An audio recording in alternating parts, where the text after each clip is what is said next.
The chicken or the egg causality dilemma is commonly stated as, which came first, the chicken or the egg, to ancient philosophers. The question about the first chicken or egg also evoked the questions of how life and the universe in general began. History of the dilemma. Classical and early perspectives. Ancient references to the dilemma are found in the writings of classical philosophers. Their writings indicate that the proposed problem was perplexing to them and was commonly discussed by others of their time as well. Aristotle was puzzled by the idea that there could be a first bird or egg and concluded that both the bird and egg must have always existed. If there has been a first man, he must have been born without father or mother, which is repugnant to nature, for there could not have been a first egg to give a beginning to birds. Or there should have been a first bird which gave a beginning to eggs, for a bird comes from an egg. The same he held good for all species, believing, with Plato, that everything, before it appeared on earth, had first its being in spirit. Plutarch discussed a series of arguments based on questions posed in a symposium, under the section entitled Whether the Hen or the Egg Came First.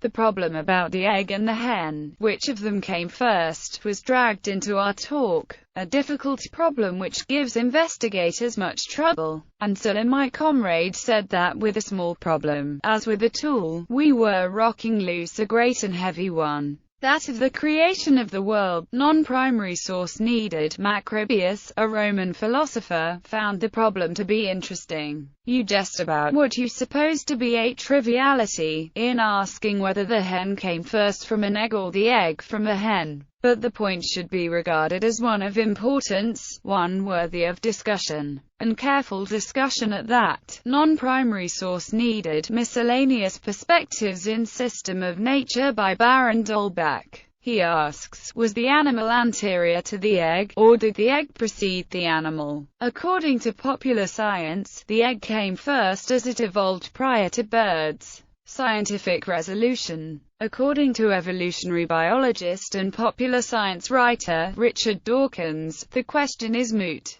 In his book The Magic of Reality, Dawkins discusses the origins of humanity, and presumably any other species, in a chapter titled, Who Was the First Person? When addressing the question, he writes that, there never was a first person, because every person had to have parents. And those parents had to be people too. In order to explain this, Dawkins employs a thought experiment. In the thought experiment, you start off with a picture of yourself. Then, you stack a photo of your father on top of your photo. Then, he asks the reader to consider continuing this process indefinitely, or until he or she finally encounter the common ancestor of all life on Earth. Now that the reader has this incredible genealogical record of himself or herself, or a chicken, the reader can then begin pulling out pictures from the stack. Dawkins says that, at each generation, the immediately preceding photographs will look only slightly different from the generation before or after, not distinguishable as separate species from their forebears.